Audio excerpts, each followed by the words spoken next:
Listen, we lost some folks. If I could throw myself in the ground in their stead, I'd do it gladly. This place ain't no such thing as civilized. It's man so in love with greed, he has forgotten himself and found only place. I just don't want any more folks to die, Dutch. We have all made mistakes over the years, Jose. Whenever I got you two by my side, things are gonna be just fine. Tell him the God's gonna cut you down. Tell him the God's gonna cut you down. Tell him the God's gonna cut you down. Dutch! Get out here! Get out here now! Mr. Milton, let my friends go. Or folks, they are gonna get shot unnecessarily. Your friend? Why would I do that? Come on, Milton. It's over. Come on.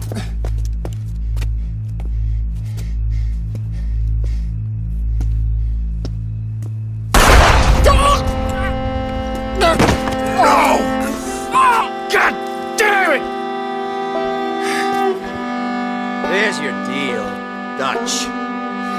Hosea.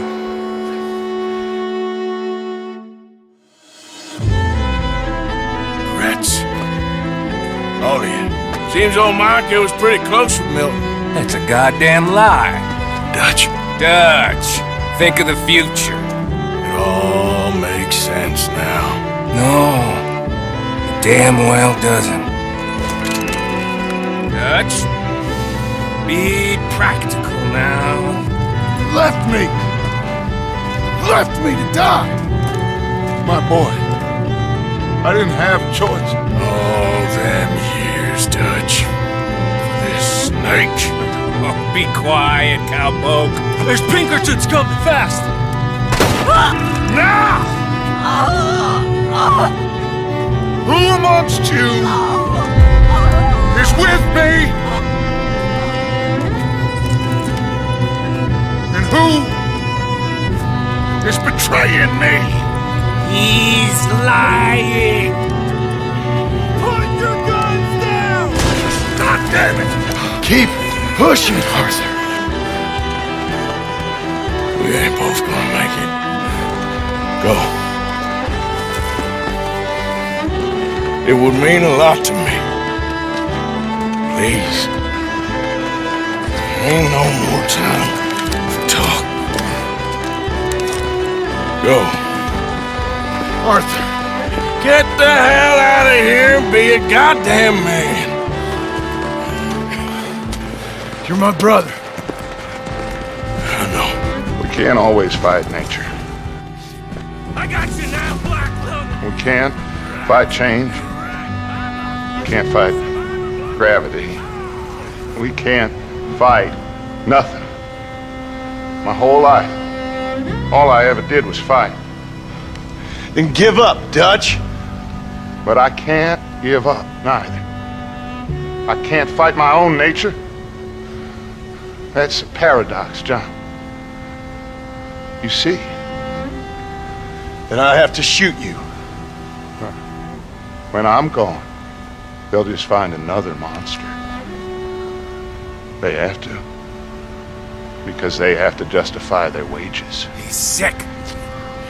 He's dying.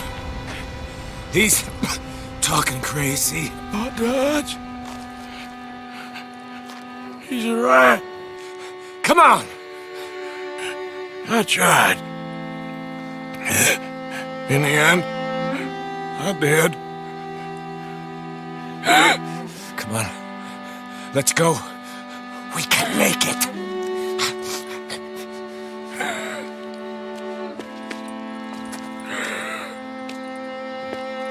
Come on, Dutch.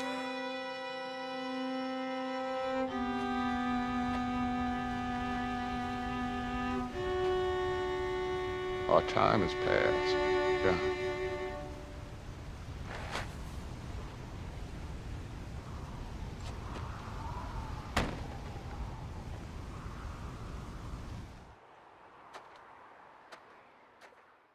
Did I ever tell you the definition of insanity. Doing the exact same fucking thing over and over again, expecting shit to change.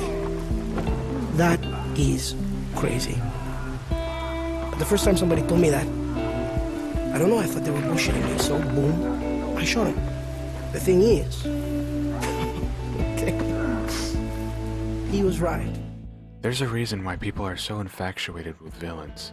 When it comes to any story where there is good versus evil, villains are usually the most important part of a story. A great villain can make a story even greater. So why are villains so interesting? Well, when we think about a villain, we just think, oh, a bad guy does bad thing and the hero comes and saves us all, but it actually goes much deeper than this. More often than not, villains can actually play just as vital of a role as the heroes do, sometimes even more. So what makes a great villain? A great villain shows the struggles a human can go through. Their perception of life is very unique, and this along with their struggle is what leads them down the path of villainy. They tend to be people with a lot of depth and character. Sometimes the villain is more human than the hero.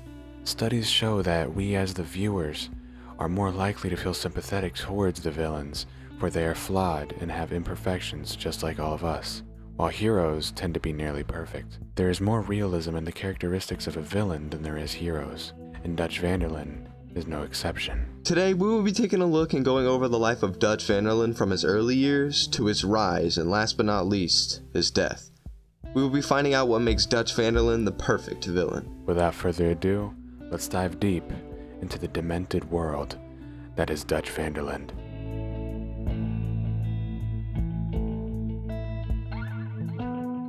Dutch's upbringing. Dutch Vanderlinde was born in the year 1855 somewhere outside of Philadelphia to an English woman named Greta Vanderlinde and his father, who was an unnamed man of Dutch descent.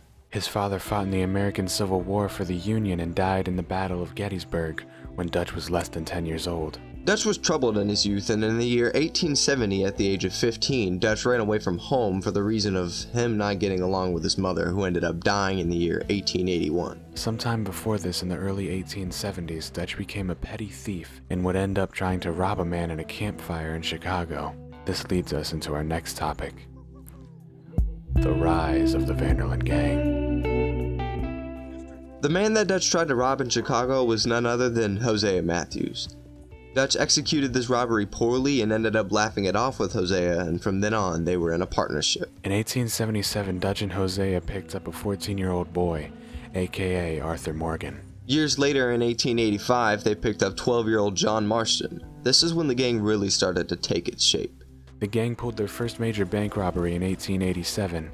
Dutch, Hosea, and a young Arthur Morgan stuck up the bank and got away with $5,000 in gold. The gang would rob from the rich and donate to the poor. They continued doing this until 1899. This is where the infamous Blackwater Massacre took place. The Blackwater Massacre. The beginning of 1899 was rough for the Vanderlinde gang. The gang was camped out west in New Austin. They've been planning a heist on a ferry in Blackwater for some time. They weren't sure about doing it at first, but a new recruit in the gang convinced Dutch otherwise. This recruit being Micah Bell. The heist ended up being a disaster. The streets was filled with blood, and Dutch ended up taking the life of an innocent woman named Heidi McCourt. After barely getting away and losing some members along the way, Jenny, Sean McGuire, and the Calendar boys Davy and Mac, the Vanderlinde gang desperately moved to the mountains. This is where the Red Dead Redemption story begins. Descent into madness. Later in the story of Red Dead, many things have went wrong. The gang massacred more towns. Many members have been killed, including Dutch's right-hand man, Hosea Matthews. The gang was in shambles by the time of Chapter 4. With the death of all the members, Pinkertons breathing down their necks, and having the responsibility to keep 20 people safe, Dutch is under an extreme amount of pressure and stress. Along with possibly having a concussion from the botched trolley station robbery, it is very possible that Dutch's world perception was slightly altered due to this. This entire situation would make any person vulnerable. Micah sees this vulnerability and takes advantage of it. This leads Dutch to executing the worst of ideas. People have been telling Dutch that they don't agree with his ideas since the beginning of the gang, while Micah has been in his ear telling him that everything he's doing is perfect. Dutch's big thing is loyalty and faith, Everyone's lost faith and Dutch thinks there's a rat. But how could the rat be Micah if Micah has been in Dutch's ear telling him that everything he's doing is right? Dutch has most likely always been this way and was probably going to end up going crazy at some point or another in the future. But Micah's manipulation has sped up the process and made this happen very quickly. All of this is what leads to the downfall of the Vanderlinde gang. Dutch's downfall. Ever since the fall of the gang, we have seen tiny humanisms in Dutch's behavior, such as regret and clarity. An example of this is Arthur's death. When Arthur is dying in front of Dutch, he has a moment of clarity. He sees Arthur dying as a symbol of his failure. Everything he has built up to this moment has fallen. This is why he walks away from Micah, and he returns possibly because he has no other choice. When John goes to kill Micah, Dutch actually shoots him first. This can be interpreted in many ways, but I believe this is Dutch finally having a chance to find redemption for himself. A chance to have closure on everything that's happened. Dutch has had a lot of time to think about everything that's happened in his life, everything that has been taken from him. This is his idea of revenge. In the final moments of Dutch's life, he gives a speech about the new world and his life, and there's a lot we can interpret from this. Dutch has tried to fight against the changes of the world for so long.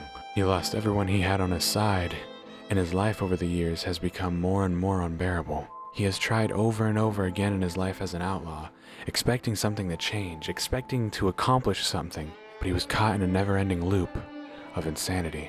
When he's got his back against the wall, staring down the barrel of a gun held by his old friend, he sees that there is nothing else he can do. He can't escape his past. He can't accomplish anything. This is a man who has reached the end of the road, and there is nothing else he can do but to finally end this thing once and for all. Our time has passed, John.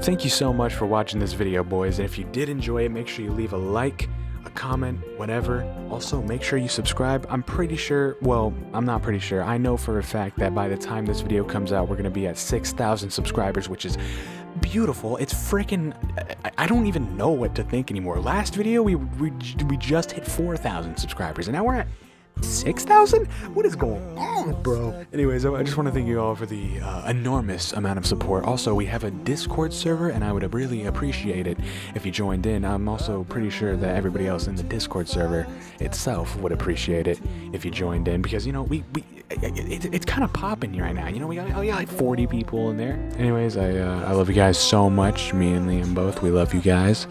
And thank you all for the support. And as always, have a zonkin' wonkin' day. Moonlight is my guide, and this feeling deep inside, I know